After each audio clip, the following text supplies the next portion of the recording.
Good Wednesday morning, guys. My name is Jerry Miller, and welcome to Real Talk with Keith Smith. Thank you kindly for joining us. A pleasure to connect with you guys through the I Love CVille Network, thanks to our friends at Keller Williams Alliance and, yes, Realty partners. Real Talk with Keith Smith, guys, spotlights the supply chain of trusted advisors in the real estate ecosystem across Central Virginia and the Shenandoah Valley. In today's show, we're going to spotlight local development and the type of projects that matter to you. Projects that create density and potentially could help create affordability within our community, a struggle we all have top of mind. Judah Whitcower is the director of the show. We would be remiss not to highlight Judah B. Whitcower, a.k.a. J-Dubs, from zip codes across the Commonwealth as he is known. Judah, if you could go to the studio camera and welcome the distinguished gentleman to the program as we say hello to our friend Kevin Yancey in Waynesboro, our friends in Lynchburg, Arlington, McLean, Crozet, downtown Charlottesville, the city of Charlottesville, and hyper-local neighborhoods like Belmont, Glenmore, Keswick Estates, Lake Monticello, and Old Trail. Keith Smith, que pasa, chico? Que paso, amigo? I think you outdid me today with the distinguished gentleman. That is one gorgeous jacket you have on. Thank you, kindly. Real quick though, as you were doing your intro, I haven't taken a look at my little market monitor. Just a kind of a little pivot here, quick pivot. I love on quick today's pivots. show. On that end of it, this is the first time I think I've seen this, and I've got to go back and look at some. I take pictures every morning of that. Evidently, Apple timestamps those photos for you on your Who phone. Who knew that was even possible? I didn't know. I was taking these pictures, and my God lover, my youngest daughter goes. She's amazing. She's a Division I former athlete, a swimmer. That's exactly right. It's just an amazing human being outright who's officially moving to Richmond now. We've got So we can say it officially. Well, maybe it's been percolating for a little bit. Is it official? I don't know. I guess it is now. It is now. Oops. But that's a great spot for her. Interesting. Car footprint. 80 new homes came on the market. Only 47 went pending. I've never seen that wide of a gap. That's nearly a 2-to-1 ratio. I've got to look. I've got a 80 to 47. It's getting there. It's getting there. I have to take a look at my phone, but I can't remember where we've been almost double of coming on, going off. So anyway, that's not what we wanted to start the show with, but as I opened up my laptop to take a look at Paragon, figured something was going to come up, that jumped off at the page on me. Mike Schulman, welcome to the broadcast. Jump in with questions, comments, concerns, perspective you'd like answered, case studies you would like us to address. 87 homes come on the market as... No, 80. 80 as 47 go pending. Yeah. And what's that tell you, Keith Smith? Well, it's telling me that, the inventory's growing, right? But and I got to take a look at the volume of the inventory, right? Take a look at week over week over week. It's just, it's always been the other way around, right? Yeah. For years. For years. It's always been more going pending than coming on right now. And this may be just a little blip over the last 7 days. Who knows? We'll track it for you. Woody Fincham, the fantastic appraiser of Fincham and Associates, watching the program, one of our many trusted partners. I'll say Woody Fincham, perhaps the best appraiser in the Commonwealth of Virginia. Woody, I'm giving you props here. He says, Keith Smith, who does your facial manscaping? It's too perfect for you to do it yourself. It must be done by a true professional. Did he really say that? He really did say that. How special it is. So that's an interesting conversation. I didn't realize we're going to talk about manscaping and mustaches and stuff like that. Hey, you brought it up. I did bring it up. God, you brought it up. I'm just saying. So I do it myself. But when I get a haircut, I've got to, because I'm a lefty, and I end up shaving the left side a little shorter than the right. No, it looks good. Yeah. But it's the last mustache I saw that could nearly compete to this was Kevin Costner in Tombstone, and yours is better. Yeah. Okay. Wyatt Earp. Jason Howard, welcome to the broadcast. The King of Rio Road. He wants us to talk the 16-year high of the 30-year fixed mortgage, now over 6.8% with great credit, a 30-year fix. Yeah. Kevin Yancey says the O shift actually shifted. How about that? So I'm looking, as far as the rates go, we're going to wait for Scott to come in for his next sit down with us to talk about that. But, I think the O shift will keep on going up, and I think we will be closer to 8. We'll be closer to 8 than we will be to 6. Do you think Scott's going to win the bet or Kevin Yancey's going to win the bet? Scott or Kevin Higgins? They got a bottle of very good bourbon on the line. Well, Kevin Yancey, remind me the bourbon that's on the line. So I don't really care because I'll probably get a sip in either case. I know, it's been nice. I'm in good It's time. nice. So August, I'm just randomly picked, right? August 21st, because this time stamps it. Who knew? Who knew? August 21st, that's 17, or that's military time, 5:37 to be exact. If anybody wishes to be that, to call Neil us. Williamson is making me laugh. Yeah, He just shared something in the feed. Finish your thought. I'm not helping the ADHD right You're now. not helping it, brother. And I don't have enough caffeine in me to kind of offset that yet. So this last 7 days, 80 units came on. The week ending August 21st had 80 come on also, but had 90 go into pending. So we are now, let me double check the number, 80 on 47 pending. So we had the week ending August 21st, however long ago that was, right, month and a half, something like that. 80 came on, 90 went pending. 47 price changes in August. Last 7 days was 63. Oh, say that again. Listen to that stat right there. That's a stat worth following. In the month of August. Well, the week ending, so it's 7 days going backwards from August 21. Okay, backwards. how many price reductions? 47, and the last 7 days, 63. And let's see, just out of curiosity. The market is shifting, as the Keller Williams team has dubbed it. Interest as Keith rates. Smith has dubbed as the it. Keith Smith has dubbed it, I stand corrected. So I'm looking at those 63. 1, 2, 3 went up. Everything else went down. I mean, direct reflection of the rates. Yeah, I mean that's Direct reflection of well. the I rates. think it's not so much. Yeah, it's the rates and it's people going in a little high, and I mean I have to dig a little bit into each one of them to go ahead and do it. But in any event, I thought that I pivoted last second because my ADHD kicked in and saw that number, and I was like, whoa, I don't remember seeing that number for quite a while. And I'm just going to take a moment and scan back. Wild Bill McChesney, welcome to the program in the city of Charlottesville. Questions, comments, concerns, put them in the feed. We're talking rates to lead the show. Why? Because you, the viewer and listener, has brought it to our attention. We adapt to you guys in this dealer's choice format. Yes, sir. The month before that, 70 new, again, a week's snapshot. 71 came in, 101 went pending. So it's surely shifted. It surely has changed. So inventory's picking up, which is really great. I'm showing a couple of houses this afternoon from first-time home buyers that have been sitting on the sidelines, and now they think that there's more inventory. I think there is more inventory on the market, and we're going to go take a look at some homes on that end of it. So maybe this is a good thing. We shall see. We've been talking about we need inventory for a long time.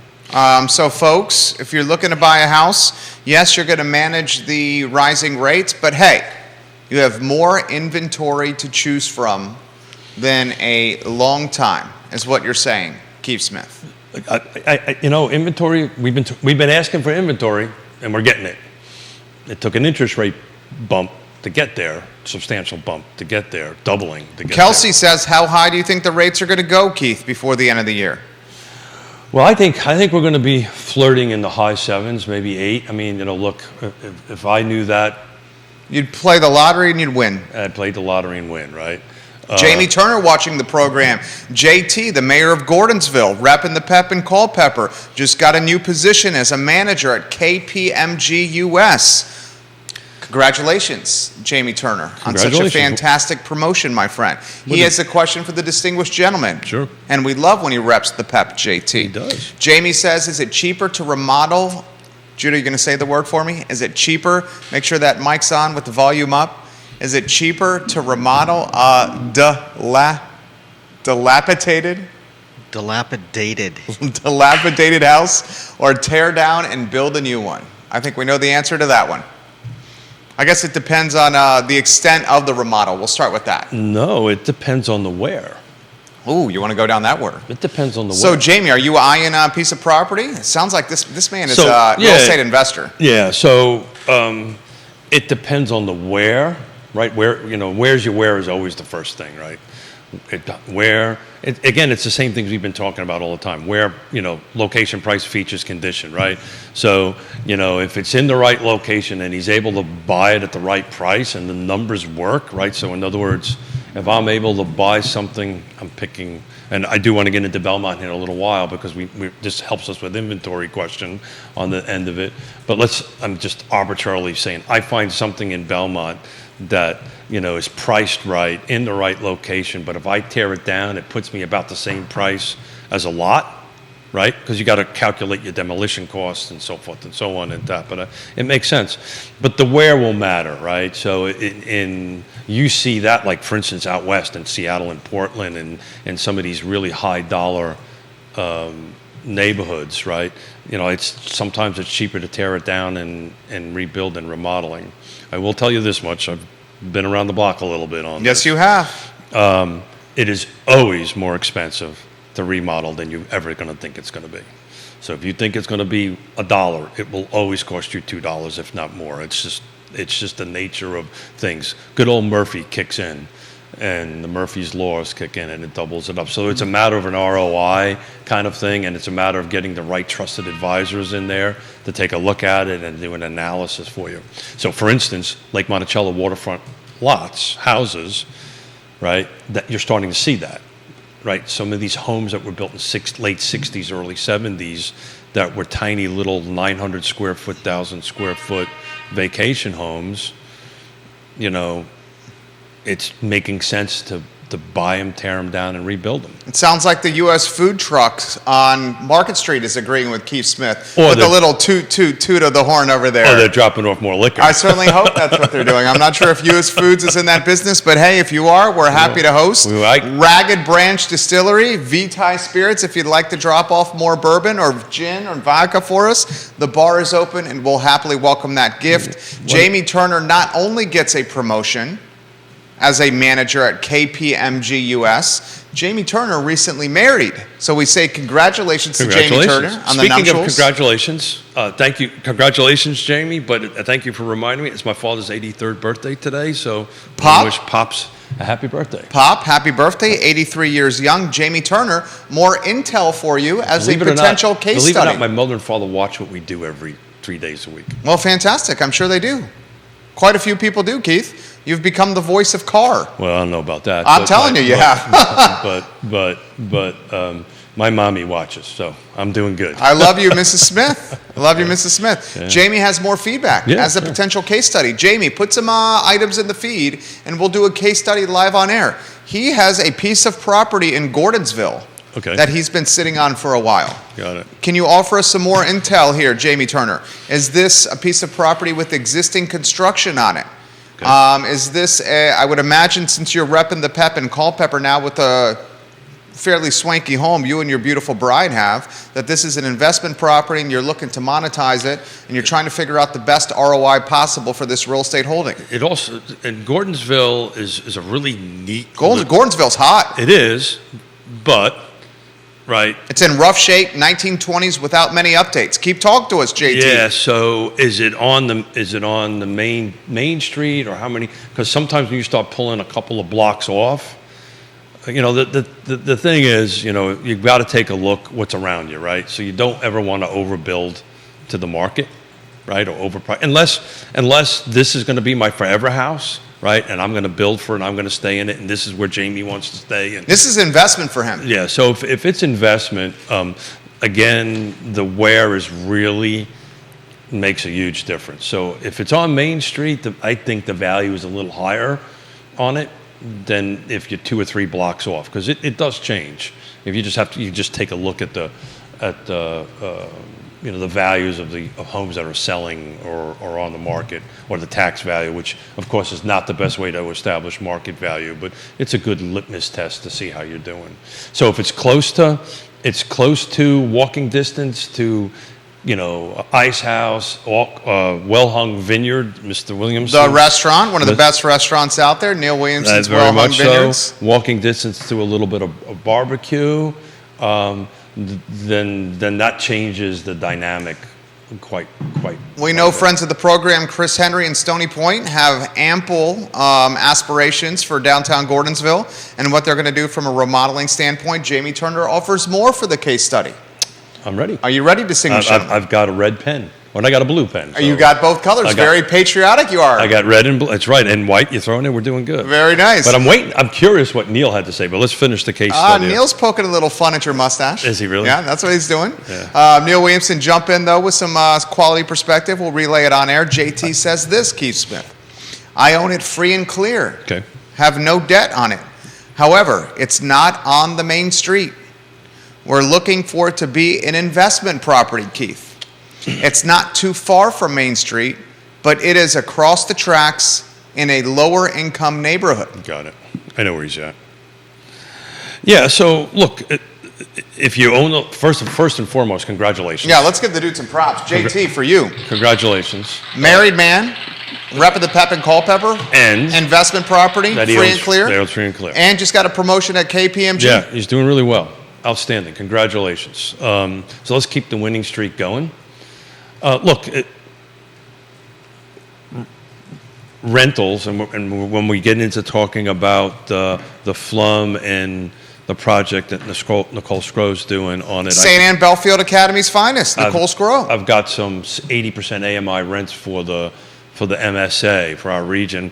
And Neil will correct me if I'm wrong. I'm not really sure. I believe Gordonsville's is a different MSA, it has a different HUD classification. So I don't know what the affordable, quote unquote, affordable rents are over there. But we can get on apartments.com and figure out what the average rent's going out that way. Look, just don't overbuild it, right? If you own the land out free and clear, it's Jamie. Rents, there are a ton of people that need places to rent.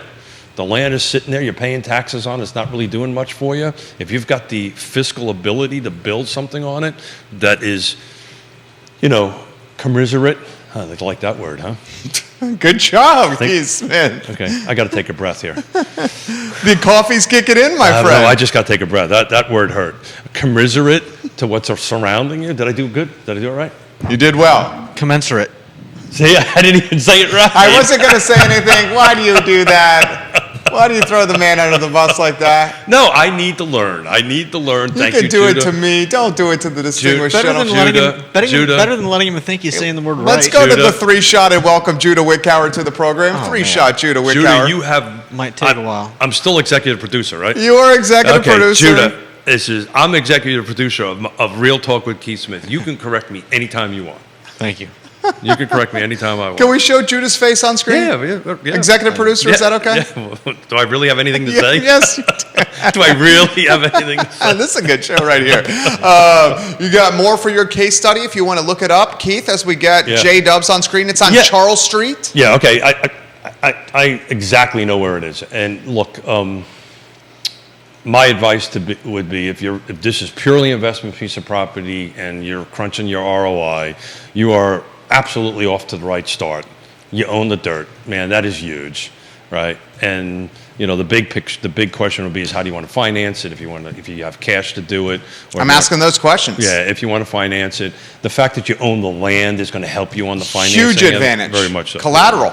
Well, it's collateral, but what the lender is going to do is more than likely, if I was him, I'd be looking at a construction perm scenario, construction permanent. So there's a construction loan and a permanent loan on the end of it, and they'll just sign over the. Judah's on screen with a fun smiley face. Can you do that smiley face again? Everyone, I was on look the at track the screen. here, and you just had me lose Look it. at the Let screen. me make a note. We'll get back to the case study here. What was the word? Well, the trick is, I remember where I was. Oh gosh, Bill McChesney. We'll get to your comments. Woody Fincham's trying to close deals in the chat. You ready for this? Yeah. Let me finish helping out my suggestion here. Please. On that end, because I've got something that popped into my head. So construction, perm, used a piece of property. The bank's going to do a first deed of trust on it. They're going to sign it. Basically sign it over to them. They're going to go ahead and construct it. And when the construction's done, to do that. I would strongly consider, if this is an investment property, and I literally know this parcel, I'd put a modular on that.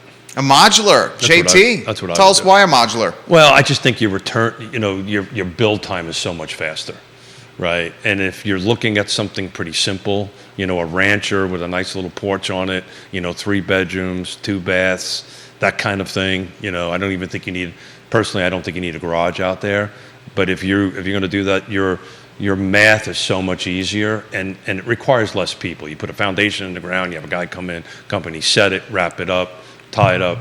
You can, once you get it produced and delivered, you can put somebody in there within 30 days. And that if it was me, that's what I would do. That's fantastic advice. Case studies are welcome on Real Talk with Keith Smith. We have Jeff Stees watching the program, a talented architect, watching on Twitter as we speak. More feedback for Keith Smith. We'll get to Woody Fincham and Associates, interacting with Jamie Turner on the feed right now. He says, Fincham and Associates, the principal, Woody Fincham, renovations are a great situation for a feasibility analysis by a competent appraiser. Yeah. Woody Fincham also says this, if you are using it for income, then improve it to maximize rent. Will the rental differentials be higher with a new build? Woody Fincham also says, pretty sure I know the location, and the answer is likely no. But will zoning allow for a duplex? Jamie Turner. Jamie Turner responding to Woody Fincham on the feed. Comments also coming in from architects on Twitter. Comments coming in on Apple Podcasts. Comments coming in on direct message. The show is interactive, live on every social media platform known to mankind. Not only is Jamie Turner saying that he owns the land and house free and clear with no debt, he has let us know it's a 1920s home that's in rough shape without many updates. It's not on Main Street. He's looking for it to be an investment property. It's not far from Main Street, he says, but it's across the tracks in a lower income neighborhood. JT says it's on Charles Street. Jamie Turner also adds, I don't think it would be, he doesn't think the new build would be the right approach. He would like to do 2 units as the zoning allows it. Oh. And he was looking to do construction to perm. It's about 1,700 square feet. But each contractor that has looked has said exactly what Keith just said. Just put a modular on it. Yeah. Well, but then it becomes... Go ahead. I know where you're going with this. Yeah, so... And it's just that... U.S. Foods likes it. You just heard him. Yeah. Did he say that right, Judah? I would do... If the zoning allows a duplex... That changes the RRI tremendously, return on investment, to per That's where I thought you would go. Woody's perspective on it, and then you have to pencil it out, right? This is a back of a napkin kind of thing, but what's happening here live on the show is, right? You've got trusted advisors from Woody to architects to myself to Jeff Stees, jump in here with some perspective, Jeff. Others in that, but I think I would probably put a duplex modular on there, and I'd have to dive into the rental return and all that great stuff. But off the cuff, back of the envelope, live on a webcast on Facebook Live, that's what I'd be doing. That's the penciling I'd be doing. Is okay. What is it going to tear me to tear it down? What is it going to cost me to do a duplex? What is my construction perm loan going to cost me? And by the way, if you do a modular, your construction perm is much more attractive because you're not getting eaten by drawer by drawer by drawer by drawer. So the way that works is it's tied to prime. So you get so much for the foundation, so much for the first floor, so much for the framing. With that, what'll happen, because I've done a few of these myself, the company is going to require, the modular company is probably a deposit of some sort. It'll come right out of the loan. It'll pay it. But then when it's finished and it's trucked down, then there's a larger amount of money. Basically, you have to pay for the unit on it before it gets set on the foundation. But your cash flow, your management of cash is much more efficient, particularly at these higher interest rates. That's literally what I'd be looking at on that end of it. Comments are coming in fast and furious. Neil Williamson, president of the Free Enterprise Forum, says Gordonsville, Virginia is not in any MSA source. Oh, that's interesting. That's an interesting little tidbit right there. That's a great trivia question. Should the I Love CVille Network launch a trivia quiz show? Maybe that would be a question you would see in there. Well, I think the answer is yes to that. Other questions are coming in fast and furious on the network as we speak. This from Grayson, who is watching in Belmont. Ooh. Is it Belmont or North Downtown, Grayson? Can you let us know? He says this question, Keith, can you explain how owning the land free and clear of debt is an advantage from a financing standpoint, please, as opposed to having a mortgage on a project like Mr. Turner does not have or others could have? That's a great question. Yeah, so a great question. It's skin in, to put it very simply, it's skin in the game, right? So you know, the lender is going to want to see.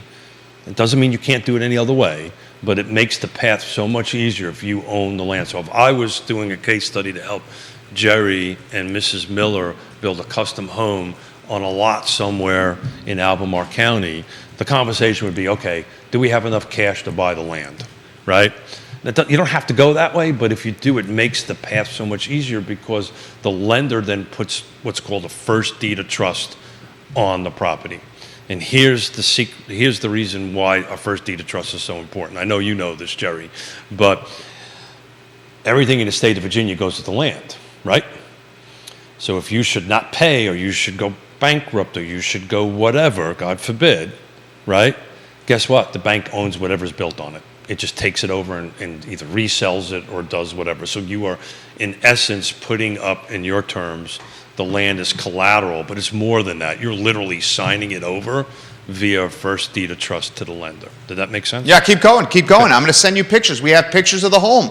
Jude, I just emailed you pictures of JT's house. Please get them on screen. I'm sending them to you. Please get them on screen. I'm sending emails, Facebook DMs, responding to listeners and viewers' comments while hosting the program. And I'm drinking keeping coffee. Keith Smith online. I'm drinking Keith coffee. Smith, I'm sending you the photos literally as we speak. On Twitter, jump in. The Architects watching the program on Twitter. We're hollering at you right now. We respect your opinion very much. So did we determine And who... Jeff Stees, jump in here, Jeff. Did we determine who lives in Belmont? Grayson. Grayson, great. Yeah. Grayson, is it North Downtown or Belmont? I understand you may be hesitant to let us know exactly, but he's told us in past shows, it's City of Charlottesville. If memory serves correct, and it's one of my assets, it's either Belmont or North Downtown. Well, the reason I'm noting that, if we ever get back to the Avon, Alta Vista rezoning, that would be... We're talking Nicole Stroh? Yeah, that'll be helpful to that. But let's finish the train of thought that we're on at the Look moment. at your phone over there if you want to look at the pics. I would love to, but I have not come down yet. You know, I've got, I don't have this fancy 14. Do you have them on airplane mode over there? I think I do. There we go. Get it off that airplane mode over there, Keith Smith, distinguished gentleman. Did you get them there? Picture on screen. Judah Wickhauer making moves. Everyone, look at the screen. Look at the screen. Look at the screen. There's Jamie Turner's property, JT. JT, there's your crib right there, the investment property. I would say JT and Keith Smith's the pro. I just host talk shows and learn from the professionals. You have a great piece of land right here, but you're likely looking at a teardown. I'm waiting on... That has not come in for you yet? Yeah, I'm old. It's the phone kind of acts a lot like me. Come on. That's got to come in for you here. Yeah, it's coming. It's coming. I've got all kinds of emails that are now downloading. I just got to find it. Do you have your phone on airplane mode over there? As it says delivered, did they just come to you? I just got it, thank you. Okay, fantastic. Just got it.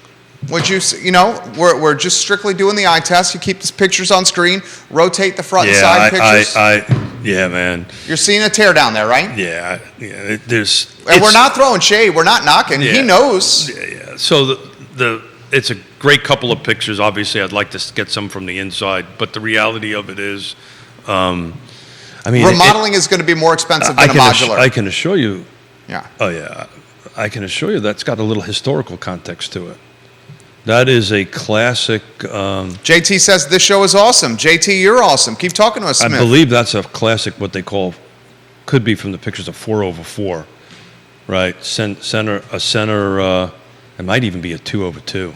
So that JT, is it a 2/2 or a 4/4? So I think it's probably a 2/2. Center stairs, 2 rooms to the left, 2 rooms to the right, probably is what it is. Look, To turn that into something, I think the renovation costs would be off the charts because Undoubtedly. What happens with that is And if you could find the workers to do the work. That's part of the reason I'm leaning towards the modular end of it. Right. We did that. My personal home that I built is a 6-box custom modular. And I built it in 2000 because we had the same struggle in 2000 as we have now. We didn't have any... 2/2. 2/2. Yeah. You just put it in the feed. Yeah, that's what it looked like, 2/2. From the width of it, it was 2/2. Yeah, man, location matters. If that was downtown Belmont, maybe we'd be having a different conversation because your acquisition would be so high. But if you own that dirt and that free and clear, I would look, and it's duplex, I would look at demoing it and, go through the permitting process that you're going to have to do that, demo it. Probably about $25,000 to demo that and get it right.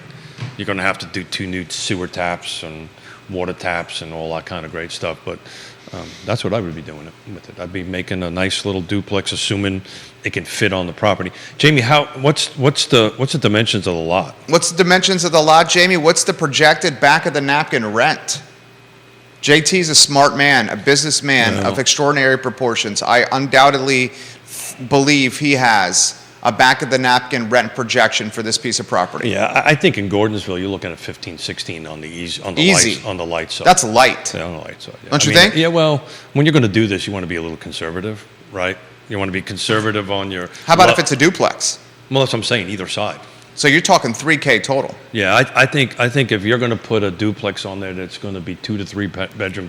The width of the lot and depth and all that stuff will make a huge difference on that end of it. Todd Rath watching the program. Todd, I'm going to tag Jamie Turner on the show on your comment. Todd Rath is an entrepreneur and businessman of talented proportions. We love you, Todd Rath. We love the booze you create, Todd Rath. The co-founder and president of Blue Toad Hard Cider, Todd Rath, watching in Nelson County. He says, Keith and Jerry, I just ordered 2 modular homes for 2 lots at Smith Mountain Lake. There you go. Way to go these days. Yeah. Ritz Craft does some amazing stuff with modular homes. Yeah. Todd, I'm tagging Jamie Turner on this. Talk to us about that. Ritz Craft, I believe, is a Virginia manufacturer. Mine, actually, my personal home, and I did quite a few of these in 2000. I actually did them what they call custom modulars, where they were delivered to the drywall on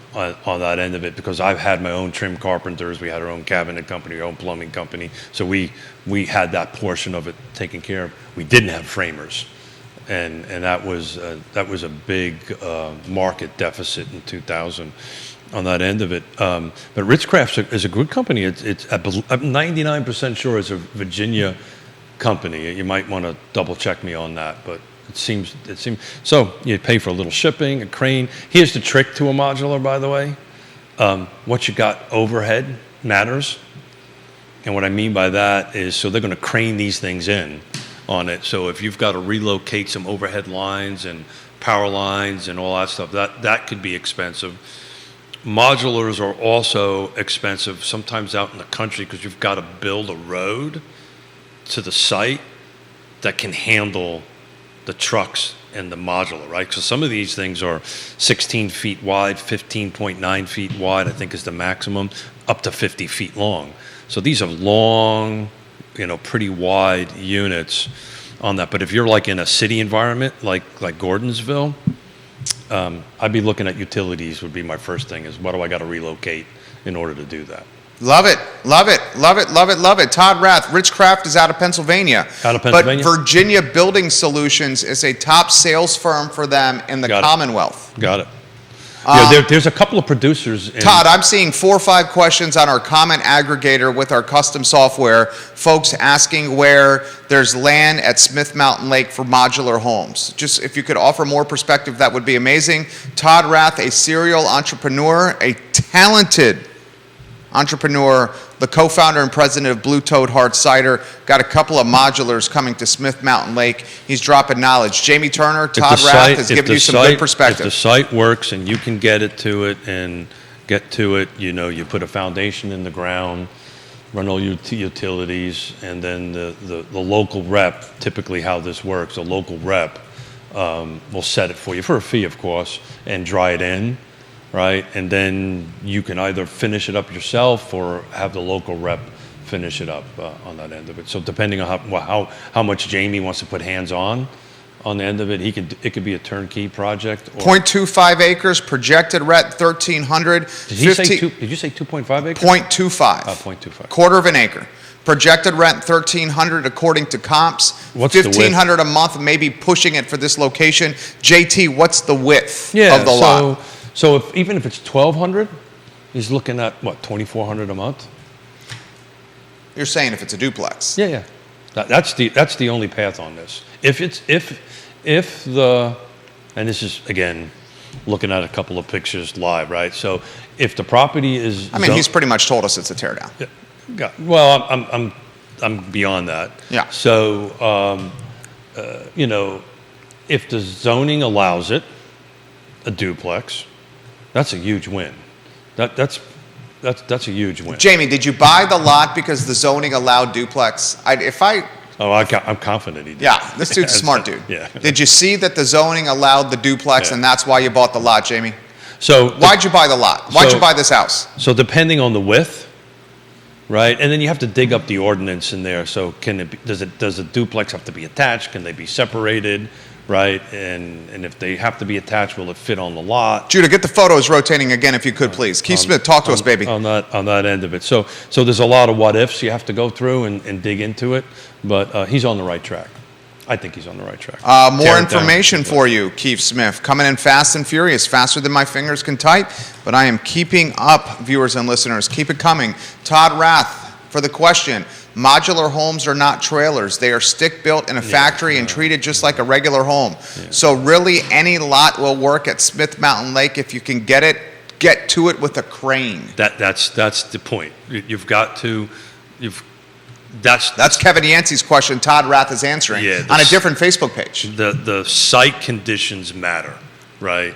If the site conditions aren't right, because you got to, anybody who's ever worked with a crane, and I've done enough of it.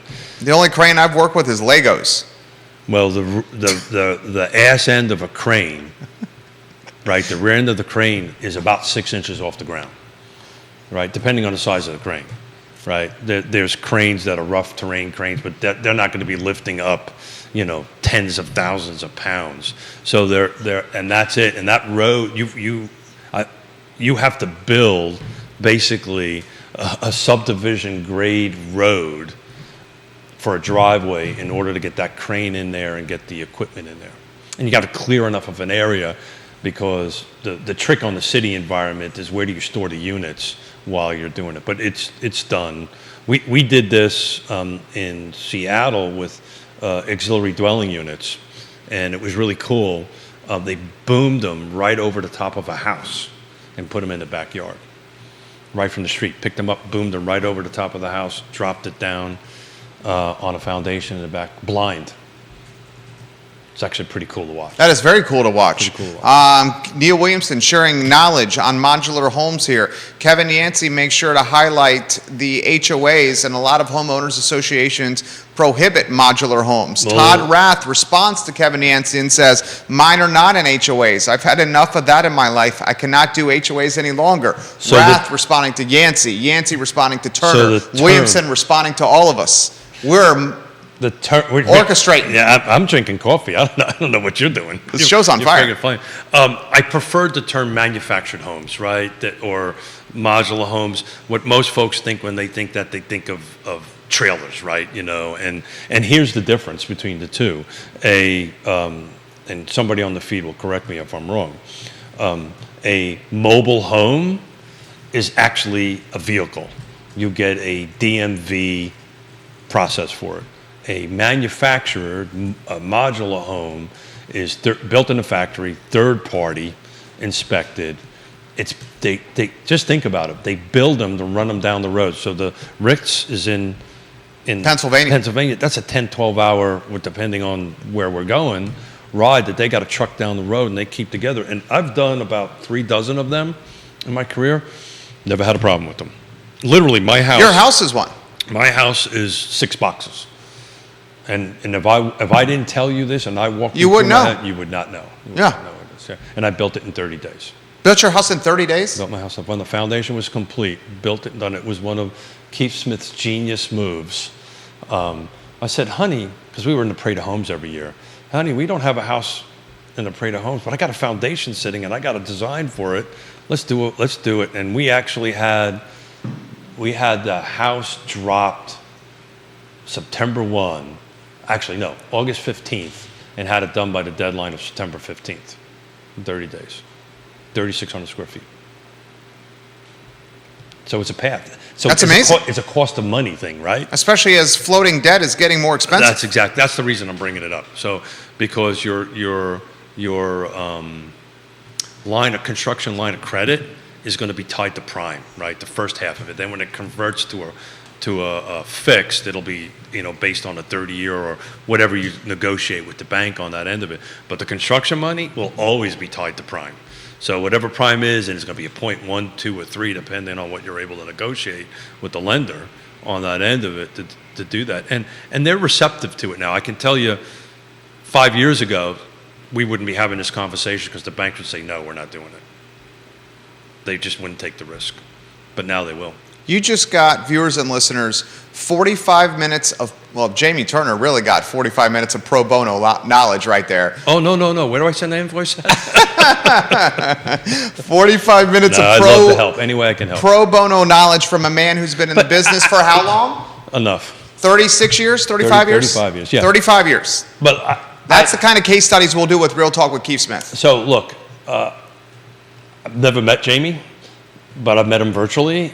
I'm pretty sure he knows exactly what I'm saying, right? So I don't think I said anything to Jamie that he didn't already know, in my opinion. I think he's already knew this. It's helped to reinforce it, but I think he's been on a path and he understands that path before today. Neil Williamson explaining that the language certainly matters with homes like this: modular, manufactured, prefab, Yeah. off-site, mobile. Correct. Well, mobile. He was doing real good till mobile. Well, I added mobile. Okay, got it. Yeah. Well, that's the difference. That's the word difference. As soon as you say mobile, that is DMV. And that's the tough part of the word. This is branding. This is my business. The tough part of the word modular is the brand connotations suggest mobile, and mobile suggests trailer. Yeah. Well, so the term modular is because it's modular. It's boxes that get connected, right? And I'm sure sometime way back when somebody came up with modular and it stuck, and that's that. I'm sure a pretty sharp branding person who sits across me can come up with a better term. But at the moment, that's the term, and it matters too, as Neil said. When you get a loan, these words matter, right? If it's mobile home on it, you're not going to get too far with it. Lenders are more than likely, and jurisdictions don't like them either. And speaking of branding, flim, flam, flum, future land use map, Keith Smith. How about that segue for you? Yeah. It's that's one heck of a segue. So, Nicole Scro's project. yeah, did a little digging in it, and since St. Anne's Bellfield's finest. since Neil is watching, I ended up printing out the whole application because what else do we got to do at 4:30 in the morning, and read it and reread it. Is this what I have to look forward to as I age? Yeah, well, then there's that, Coach. It was funny. I was talking to my pop on the way in. Pop's 83, and I said to him, words matter. I said to him, what, you're in great shape for 83. And he goes, really? Thanks, pal. Yeah, I was like, okay. Hey, I was trying to give you a compliment. So Nicole Scro owns, and I can look at it, I believe it's under an entity by the name of, hold on one second, Chicken Oriented Development, LLC. That's a unique name. What's the name of the LLC? According to the application, Chicken Oriented Development, LLC. That's the applicant. But it's Nicole Scro has signed it as the applicant. But anyway, it was applied to an 8/23 of this year, so it's on the corner of Avon and Alta Vista. And what made me think of it, of looking at this and digging into this, was an actual tweet that came from Neil Williamson in reference to parking, because one of the process here is they're running this through basically a rezoning process through them, just to kind of break it down a little bit simply. So there's a parcel on the corner of Alta Vista and Avon, and what they're trying to do is subdivide it, is what they're doing. And subdivide... Alta Vista and Avon's a great spot. Absolutely. Close to everything. And Judah, I know you've got a few slides, so if you would want to roll through the slides, hold on a second here, 2 through, hold on a second. Actually, you can go run them randomly, 2 through 11 and 12 on that as I chat, if you wouldn't mind, please. Thank you. So it's on the corner of, set it up, it's on the corner of Alta Vista and Avon. What they're looking to do is turn it into 2 lots, and then they're going to be doing some, what I term, zoning text amendments, because the new ordinance is not in place yet. Make a very long story short, it currently has 1 single-family detached home on it, so there's 1 family on it, and what they're proposing is to go ahead and turn that into 2 lots, put a total of 10 units. So they're going to take the single-family detached home, turn that into a duplex, and then they're going to build an 8-unit, 2 4-unit side-by-side units in the back, quote unquote, in the backyard along the alleyway on that end of it. So what'll happen from a count perspective, it'll go from 1 unit to 10. 2 of those units they're proposing in their proffer statement will be affordable, right? So these are rental units, by the way, folks, at the moment, according to their proffer statement and for the application statement and their application narrative on that end of it. But 2 of them will be affordable, so it's 80% AMI and below. So just to put that in perspective, if they're 2-bedroom units, the going number for that is $1,179 a month. So in essence, this is what we've been talking about all along, this missing middle. This is what this mustache bet's about, right? And I think that this application kind of checks, this is my interpretation, checks all the boxes of the FLUM and what the zoning ordinance rewrite has in mind. Maybe not verbatim, but in spirit, it's pretty close to what they're talking about. To include, they're going to be removing parking requirements. They're requesting for parking requirements to be removed. Which makes everything more expensive. It makes it more expensive, but now I can fit the units on the property, right? Right. On that end of it. So why I like, and I'm going to follow this project very closely, because I think, and Neil may disagree with me on this, I think this is going to run through the system before my mustache bet comes up. And I think how the city councilors react to this, planning and city councilors react to this application, will be telltale how they're going to ultimately end the rezoning. All right, well... So that's my soapbox on that, to see. Go ahead. Let's talk about the temperature in the room. The temperature in the room on the dais, in council chambers. Michael Payne's going to vote in favor of this. That's a slam dunk. I can say that with confidence and conviction. That's 1 vote in favor. I think he'd want to see the affordability higher than that, but they're proposing 25% affordability, which is 5% higher than what Albemarle County is requiring in it. So and Michael Payne also understands that perfection is the enemy of productivity. Without doubt. Okay, so Payne's a vote in the favor of this project. I would bet Sina McGill is a vote in favor of this project. Agree with me on both those. I would bet you would. Yeah, so far I'm not. I'll jump in when I think you're wrong. McGill and Payne are in favor. Mm-hmm. Here's where it gets tricky. The remaining 3. Pinkston, Snook, and Wade. Snook on this show, in the chair you're sitting right now, announced that he is running for re-election on the I Love CVille Network. Sure. Snook. I think it ends at Wade. I think Wade will vote in favor of this. Snook, because he's running for re-election, has to gauge the temperature of voters in the city. Many in the city will vote or oppose to this. So I'm going to just put friend of the program, Mayor Lloyd Snook, his office 35 feet from this studio. I'll just put him right here on the shelf in voter purgatory for now. Yes, let's call him neutral. Neutral. Voter purgatory. Got it. That leaves Pinkston and Wade. I think Juan Diego Wade would vote for this. Again, I've only read it 3 times this morning on the end of it. We'll see how it goes through the process. But my opinion on this is how this project, I mean, there's even in Nicole's application narrative, I mean, she makes a very compelling case that this meets the intent and the spirit of what is currently going through. That's how I interpret her writings on that end of it. So we'll know. Look.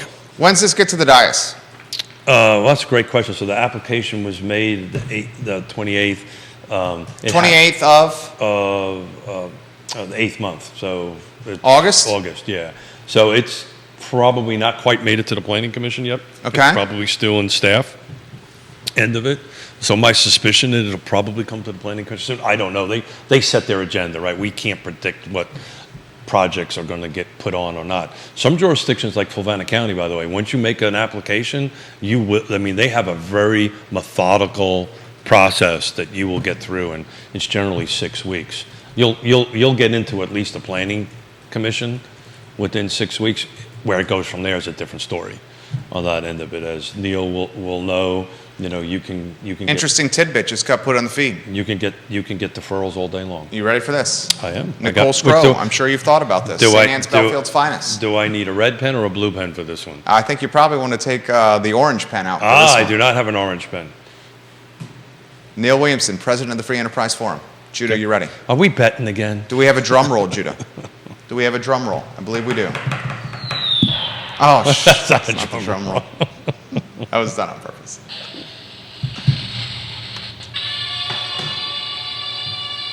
Yesterday, Neil Williamson read the following in a national publication. Some banks Yeah. That's what triggered me. are mandating parking requirements in excess of locality regulations as conditions of financing. Keith Smith, have you heard this before?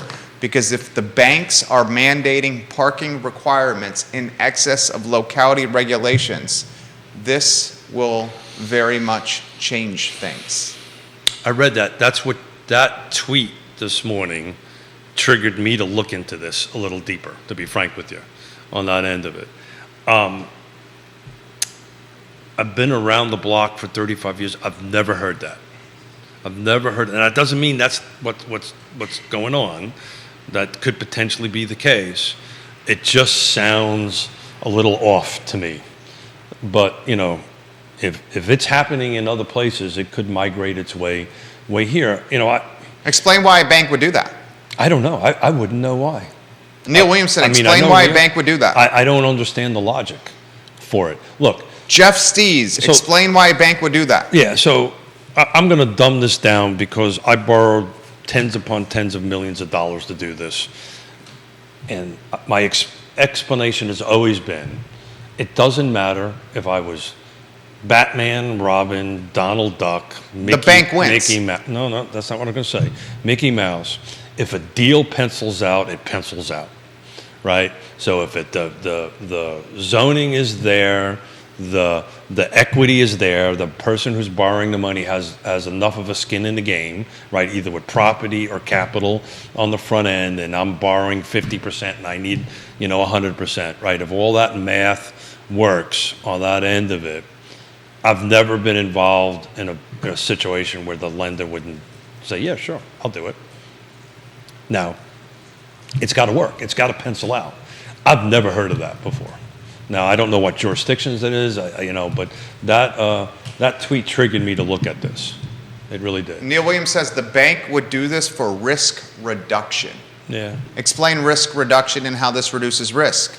Do Do it at a 7th grade level for all of us. Yeah, I don't understand the risk reduction. I don't. I mean, this is the world I know pretty well. You know it better than... I don't see where there's a risk reduction. Well, why would they say that? I don't know. I really don't know. Here's a seventh grader's, here's just an average take. You have more parking spaces, you can potentially guarantee more tenants, which potentially reduces risk. No, man. Because folks, it's still a very car-centric society and ecosystem. So you need parking spaces to get tenants because people want to live in places where they can park their cars. So what everybody is saying is the banks are going to put their thumb on the scale. Is that what we're saying? Neil Williamson is saying that. Yeah. Who knows? I've got a dear friend of mine who's a president of a bank up there, and I'll said it to myself: if you think we're smart, you're wrong. We're usually the dumbest guys in the room. So yeah, but the dumbest guys in the room, you're talking the bankers are the ones with the money, so they call the shots. So here's a question to Cole Scrow: how are you funding this? I mean, right? She's a very connected person. Maybe she doesn't need bank financing and comes at it from a PE standpoint. Yeah, this is a big project. I mean, it could be. Who knows?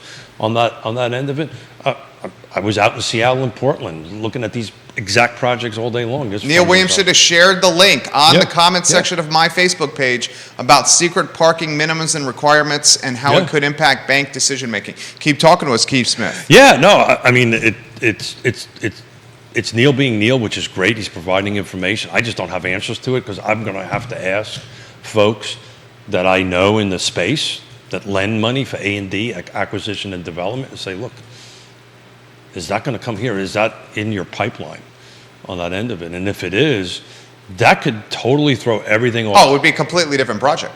No, forget about this. Yeah, this project would not... The flum just goes away. Yeah. Right?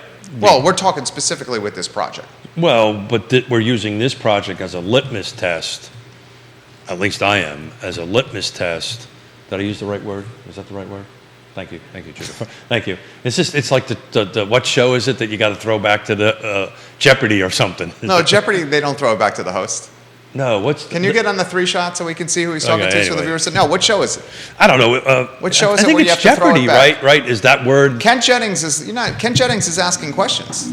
I know that, but they have like folks in the jurors or something determine if it's the right word. Are you talking Judge Judy? I don't know what I'm talking about. What's he talking about over there, Judah Wickar? Viewers and listeners, what is he talking about? I don't know. Yeah. Who speaks Smith over here today? What do we? Nobody speaks Smith. Okay. You know what he's talking about? Viewers and listeners? Forget about it. Forget about it. Moving forward on that end of it. Smith don't know what he's talking about on Jeopardy. But what I was trying to get at, it'll be a litmus test, I think, for how this rezoning is going to happen, right? How this zoning amendment process is going to happen.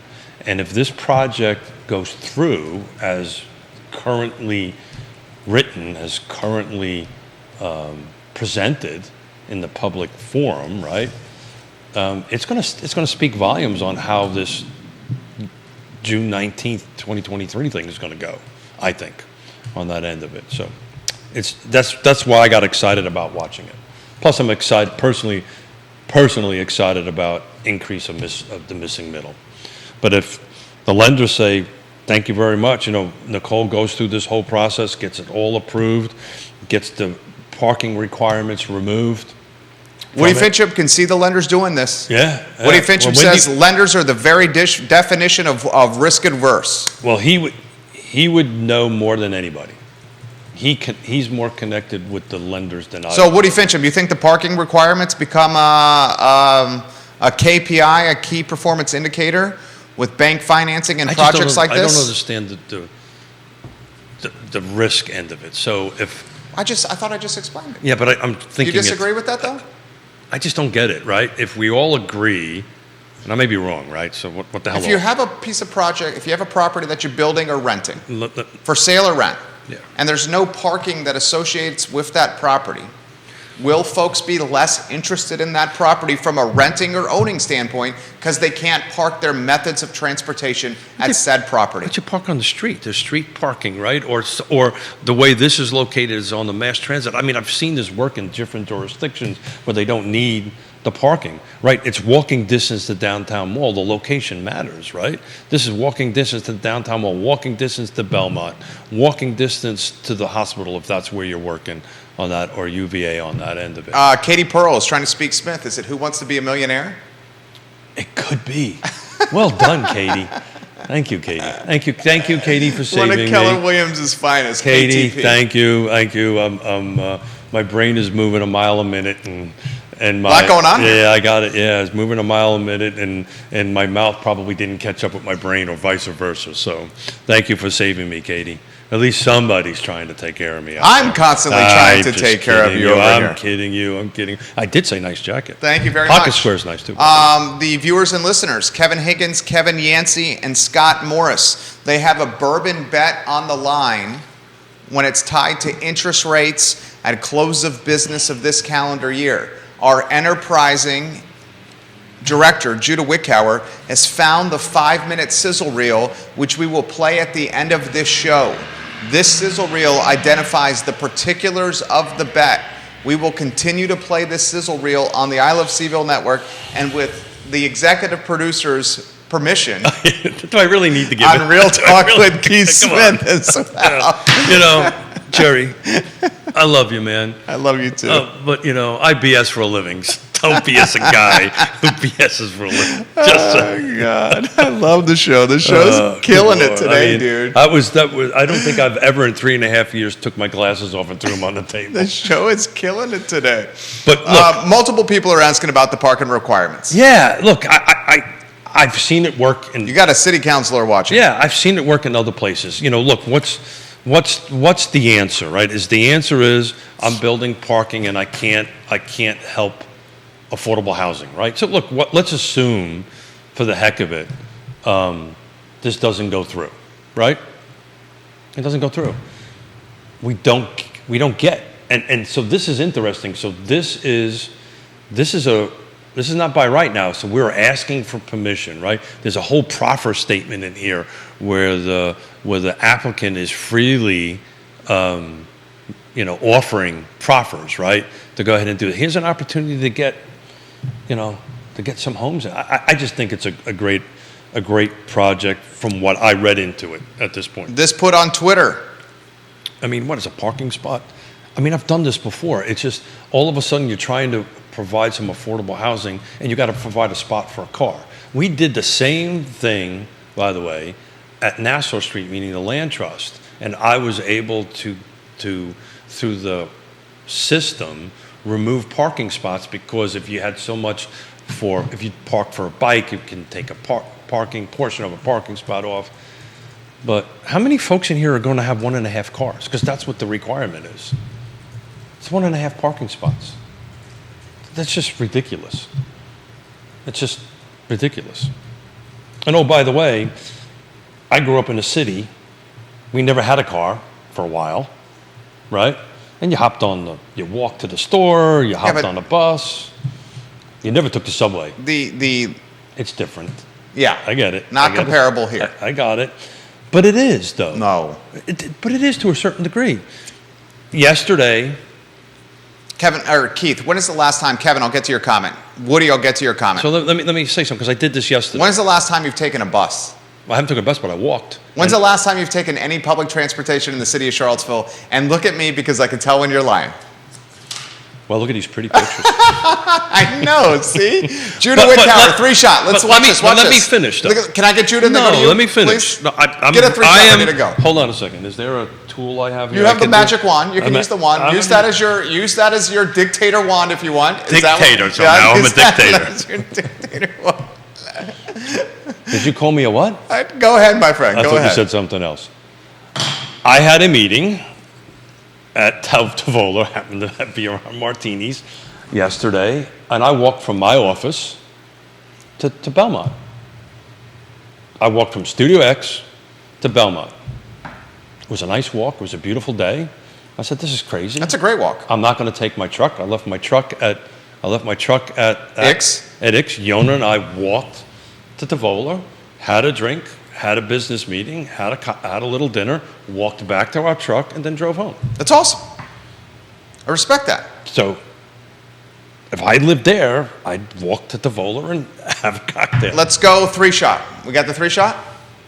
There will be people that will rent these and will walk and take mass transit or take an electric bike or something like that. Judah Wickhauer, you live on the city-county line, literally. Yeah, but that's different though. He lives on the city-county line, do you not? Yep. Literally. When is the last time you've taken Charlottesville-Albemarle transportation? Public transportation. I don't think I've ever taken public transportation. He's never taken public transportation. Keith Smith, have you ever taken a cat bus of any kind? I've never taken any public transportation in a 6-county jurisdiction of where I'm sitting. Okay, so the only person on this set that has taken public transportation is yours truly. And the last time yours truly has taken public transportation was as a student at the University of sober? Virginia. Probably not. Probably not. Checking. As a student at the University of Virginia. Probably not. We don't want your mom and dad to hear that, but yeah. They know well. Very well. The trolley. Oh, I lied to you. I have taken that. Okay.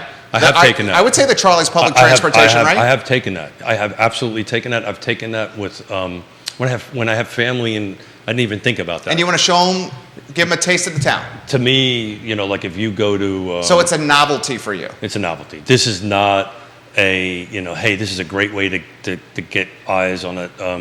It's experience. I did this in San Diego when we were down in San Diego. They have these trolley car tours, right? Yeah. You pay Did you do it in Charlottesville?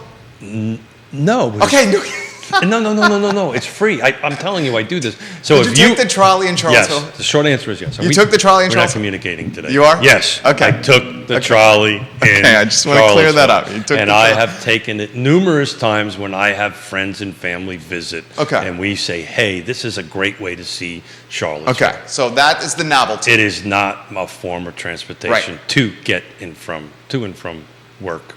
School. Right. So the person on set who's taken public transportation for legitimate public transportation purposes is yours truly, and that was done roughly 19 years ago. Yeah. I got it. So what's your solution? Your solution is leave the parking in there and leave it as a single-family detached? I'm spitballing. Yeah. Sake of a talk show. This tweet was sent to me in DM form. In exchange for agreeing to finance an apartment project, Jerry, banks almost always required developers to build a minimum number of parking spaces, often well above the requirements set by the city. Woody Fincham adds this of Fincham and Associates. Well. Parking can impact feasibility. I am aware of projects, not local, but projects in general, that have no parking, that have no impact to vacancy. However, we're at low vacancy rates in our market, and I could see this impacting vacancy, which would scare lenders. Okay. Woody Fincham also says, but you guys are not the typical end user for this project. The question is, will the end users of this project use public transportation? That's your point. That's Correct. your point. Correct. So This is fun. yeah. So you're 100% right. Yeah. Look, I got smarter today. Thank you to Neil. Thank you to Woody. Thank you to everybody. I've just never been involved in a project that they had, as long as it met the zoning and site plan and it penciled out, and Woody Fincham's appraisal worked on it, right? And, very rarely would they impact on it. Usually it's like environmental items and so forth and so on. But yeah, I mean, if that's the case, then everything I've got in front of me, these 50, 60 pages I printed out this morning, goes out the window. Unless there's a different kind of financing in play. Well, then it's cash. It could be PE money. Well, there's so much PE money around here. It could be a lot of things, but I'm not saying it is. I'm just spitballing. My suspicion is that if it was PE money, you probably wouldn't be offering affordability in it. You would want to max out. Do you know the developer? I know you do. I do. Yeah. So, but it could be. It could be. Equity money, right? We're talking PE's private equity. Yeah, private equity money. Yeah. Has very often laser focused ROI strings attached. Is what you're alluding to. Very. Is that what you're alluding to? That's what I'm. Yeah. So the folks that offer the PE money that I see in my world certainly do. Yeah. So we used to, when I was borrowing money that level, we call it hard money, right? Because it was very, there was Uncle Vito in Staten Island, and then these guys, right? And there's not much difference. Oh, I'm telling you, I borrowed money from hard money guys. They don't. I mean, I can't blame them. No. You go in it wide-eyed. You Yeah. understand what you're involved in. Right. The path is short, right? But this is the rules, and you follow the rules, and that's that. Hi, Scott Morris, welcome to the program. We Hey, love you, Scott. Scott Morris. You're a miss today. Very much so. Scott Morris, I would we're have about loved to have him sitting here in this conversation. No doubt. doubt. Scott Morris, Ross Mortgage, trusted advisor, Ross Mortgage. You want to get some money for financing, buying a house? Scott Morris, Ross Mortgage. Dude knows what's up. We'll Dude is track reliable. that parking thing because that's super interesting. And I'll Dude, track. the parking thing could screw the whole, No. the upzoning thing, everything. It just goes away. Yeah. It just goes away. Yeah. It'll be a If bunch the of. banks don't offer financing because of the parking, it screws the upzone. It'll be a lot of pretty papers. With That's pretty all code. it would be. I think the only other. I mean, frankly speaking, The if- only financing vehicle may be and like CDFI money and LIHTC and stuff like that. So- frankly speaking, and I'm seeing the folks watching, kind of hesitant to say this. I'm rarely hesitant to say something here. Yeah, really. So which color do you want? Red or blue? I'm not even sure I should say this. I can get the black one if you want. I got an orange one over there I'm too. if you seeing want. the folks that are opposed, many of the folks that are opposing the upzoning on the program here. Sure. I think you got a little potential leverage here with the with your Well, I don't. upzoning opposition Yeah. with this content. I think the lenders are going to do the track that the lenders are going to do. I'm pretty sure whoever opposes zoning amendment, the flum or what's going through there won't have any.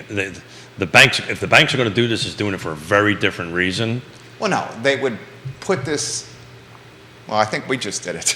Yeah, In the narrative, Yeah. which I think we just did. I may be wrong, but look, what's the solution, right? Right. This. We just host talk shows. Well. They may have a lot of people that watch them. I'm supposed to be an expert. We just host talk shows. I'm supposed to be. I mean, you are an expert. I don't know about Okay, I just host a talk show. Yeah, and I'm supposed to play an expert. And you stayed at a Holiday Inn Express I stayed at last Holiday night. Express last right, yeah, and ate at Tavola last night and walked. And you walked? And I walked both ways Without taking the trolley or the bus. And that pretty much is. I'm done on that end of it.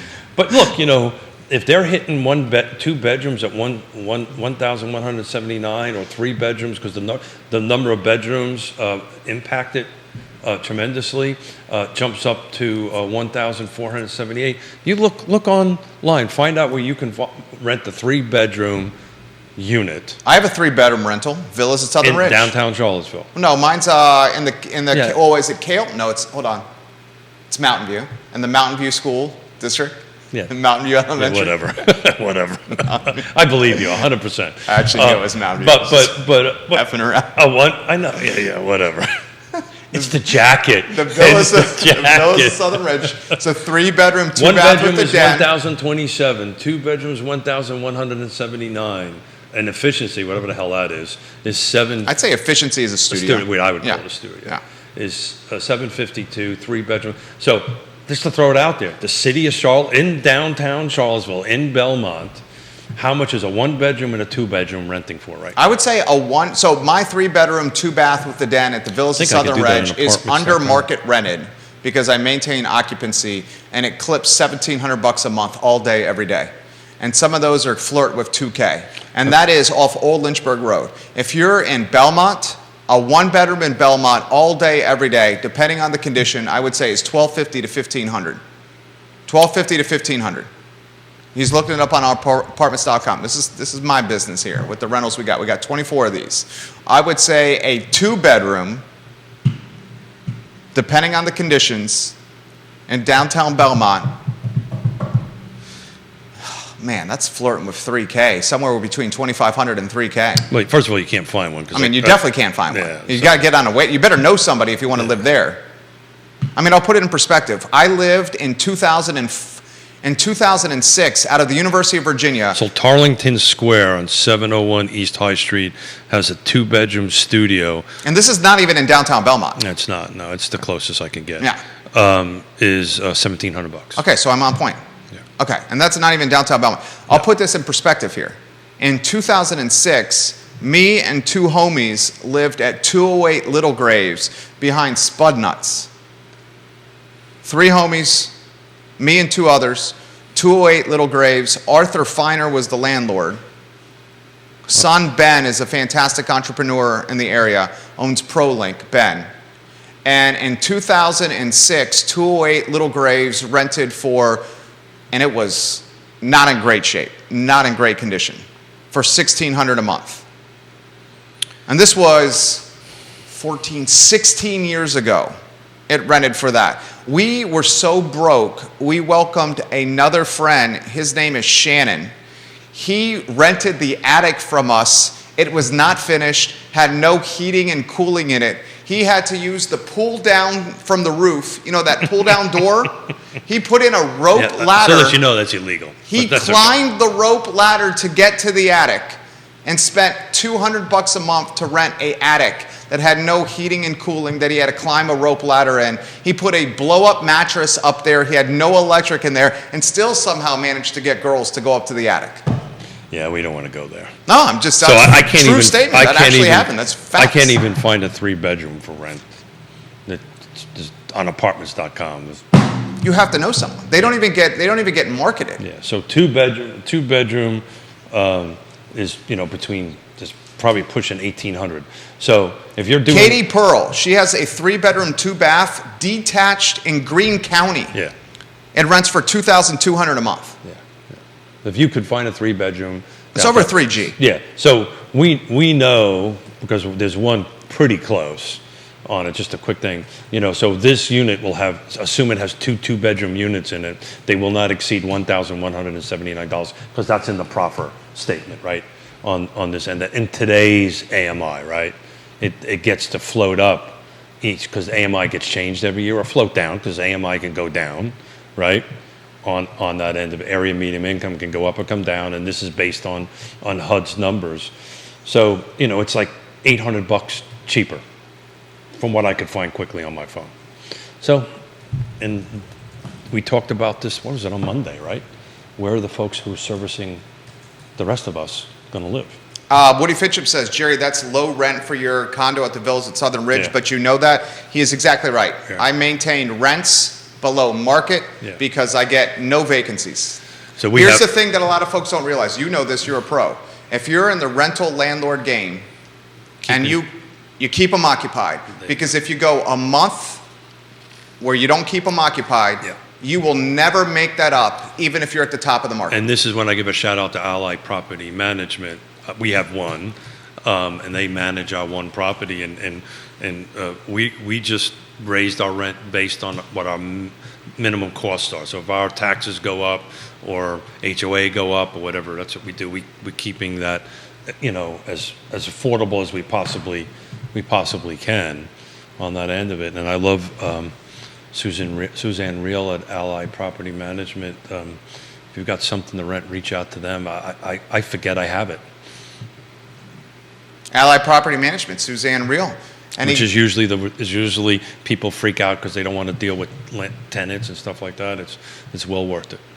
She does a fantastic job, bang-up job. Any closing thoughts before we play a 5-minute sizzle reel? Kevin Yancey, Kevin Higgins, Scott Morris. Did I have executive permission? Did I give permission? I did. I did. Really? Okay, good. Judy, you got that sizzle reel ready to go? And what are we doing again? So we're going to play the specs of the bourbon bet. Oh, yeah. And the bourbon bet specs with Kevin Yancey, Kevin Higgins, and Scott Morris are tied to interest rates and where interest rates will be at the end of the calendar What was year. the over and under again? We're about to play. Okay, got it. Yeah, there is some uncertainty on the over-under, but the beautiful thing about this show is It never goes away. it lives on the internet in perpetuity. Trust me, I know that. Forever. I found out about that. I was on the line of Kava the other day and got called out on the line about something I said some months ago, and I went, you know what? You were right. I was wrong. Forever. It lives on the internet forever. I think Neil sends people out to follow me around and correct me. I think that's what Neil. Any closing thoughts, my friend? No, I had fun today. Today's show was awesome, right? Yeah. I love.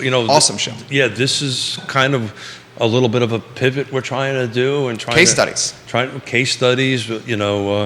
I refer to it as stump the chump, which is me, but You're not a chump. yeah, You're a very it's smart fun. man. It's I'm an open book, so we'll see how it goes, and if I make a mistake, I'll admit I make a mistake, and if I'm wrong, I'll admit I'm wrong. But if I'm right, I'll say I'm right, and we'll keep on moving on. Viewers and listeners, there are more than we can count. Yes Realty Partners, Keith Smith, Yonna Smith, and their team is who you count on to navigate this tumultuous market. You see what the man is about 3 days a week on this talk show, where he completely is an open book and as honest as it gets, hardworking as it gets, high character man as you will find. Yes, Realty Partners. This is where you just nod your head. Okay, and you're sorry. like, yes, Realty Partners, and Keith Smith, a friend, family. Judah Wickhauer's got the sizzle reel. Here's the Happy sound. birthday, Dad. Happy birthday, Pop Smith. Yeah. Here's the sound from The Bet with some serious bourbon on the line. Do we have the drum roll? Oh. Hey, here you go. You want these? Please, some recommendations for Tuesday. Send us some for Friday. Friday, if you want case studies, Yeah, put them we're in the doing the feed. same. We're doing the same thing Friday. Jerry and I. Please send in some case studies. Love to do it. Judah Wickhauer in 3. You got it ready? Do I have to slow down the count? Judah Wickhauer in 10, in 9. You do have Smith on the other side of the table, right? In 8. You got it? All right, Judah Wickhauer in 3, in 2, and 1. Play the sound. And say hello in person. Kevin Yancey, Waynesboro. He says this, I'll call this right now. Good credit with money down. You're going to see 8.5% to 9% in Q4. Man, did they smoke that good stuff over there, Kevin? You're saying no way, Jose, to I'm that. saying it doesn't go. Yeah, I'm saying we're not. It's not enough of them. We're not talking. Look. All right, look at what. All right, we moved 2 full percentage points from 3 to 5, or let's say 3 or 2 and 2x from March until now, and the U.S. 10-year doubled. Right. I'm saying the U.S. 10-year goes from, the 3.3 it was a couple weeks ago to 3.75. Dang, dude, this guy wants to put skin on the game. He said, Scott, I will bet you a bottle of bourbon on this. Let's say he'll take that bet. This guy does not, man. But let's set the stage for the bet right now. All right, I'll help set the stage. We're going to we'll put it at 8.5% as the over/under. 8.5% is a push. Okay. Anything under 8.5% by close of business Q4, Scott Morris wins. Anything 8.5% or over by close of business Q4, Kevin Yancey wins. Is that the bet? Primary residence, 720 credit better. Okay, there you go. Dude, this is resonating. Beth Marcus, the Queen of Farmington, says you better specify the brand. Other people are in on this bet. Kevin Higgins wants to double down here and take this action here. You got multiple people here. Let's specify the bottle of booze. Let's set the terms right now. So it's going to have the credit. You're writing this down, Smith? Okay, he's writing this down. Credit score is what? 720. 720. Primary residence. For primary residence, we'll go conventional. 30-year. 30-year fix. 30-year fix. Money down. We'll go 10%. 10% down, Yancey. Did you just say 10%? 5%. Okay, you want to go 5? I'm good 5 or 10. Either one, they're going to price about the same. Call it 10%. Call it 10%. You got Kevin Higgins wants the action as well. Are you willing to take Kevin Higgins' action? I'm willing to go 2. We'll go 2. Okay, now let's specify the booze, the brand. What do they like? Yancey and Higgins? What kind of booze brand are we talking here? Are we talking Buffalo Trace? Are we talking Angel's Envy? Are we talking Eagle Rare? Something final, like how many Fridays or whatever do I got to be parked in front of the liquor store in a lawn chair? Is my can we make it something that we can get our hands on? Okay, what kind of booze do you want to bet, Yancey? You started this. So I have a bottle of Buffalo Trace. I will donate that to the bet. Okay. Okay, so you're going to contribute? I'll contribute to the bet. Okay, he's got Buffalo Trace. All right, so we're going to call it Buffalo Trace. Kevin Higgins, are you taking this action? Put a yes. It's a 750 liter. A 750 milliliter bottle. Yeah. Kevin Higgins, give me a thumbs up. Kevin Yancey's already locked and loaded. Yancey says, make it simple. Crown XR. You can find that anywhere. Perfect. Nobody All right. drinks It's that Crown. Irish Thank you. I blended now say stuff my anyways. Buffalo Trace. Okay. Keith Smith wrote down the specs in terms of the bet. So primary residence, credit score 720, conventional 30-year fixed. We settled on 10% down, right? 10% down. Okay. That's a hell of a bet right there. Jamie Turner, welcome to the program. Dude, people are loving the program right now. So you got, we need to pick a date here. well, What was close the of date? business Q4. Okay, close it. So we're talking December 31st. Yeah. December 31st at 5 p.m. December 31st at 5 p.m. That's a great freaking bet. And you know why that bet is great? Because that's not that far away. That's a legit bet. That ain't that far away. I love it, Yancey. I love it, Higgins. I love it, Beth. I love it. So let's change that date. Kevin Yancey wants you, Keith, if you could, to DM the specifics. And Kevin Higgins is 100% in, and he says, I have a bottle of original Ragged Branch. It's yours if you win. Scott Morris, you have my word on it. So let's. This is awesome, right? I love it. I know, he loves Let's it. go. I'm so glad you're here. I'm so glad you're here. I think we should set. Beth Marcus loves this. Let's set the date for either the 28th of December or the 30th of December, because that's a Wednesday or a Friday. Because we could do it. We could do this live on the show. Okay, let's do that. Let's do the 28th. 28th is Wednesday. Yep. Scott's here on a Wednesday, December 28th, and we can do this bet. All right, so let me re-go through this, guys. Make sure the old guy in the table's got it right. Date is 12/28. Primary residence, 720 credit score. Conventional 30-year fix, 10%. And I only got half of the booze. So what did we decide on the Crown, booze? a bottle of Crown. Although Higgins, if he loses, is up in it, just shows his character. He'll make it a Ragged Branch. Ragged Branch is top shelf there. Yes. Yes, it is. That's top shelf. Yes, I'm trying to. I will personally shop to try to match that. Yeah, it shows his character too. Yeah. Okay. And say.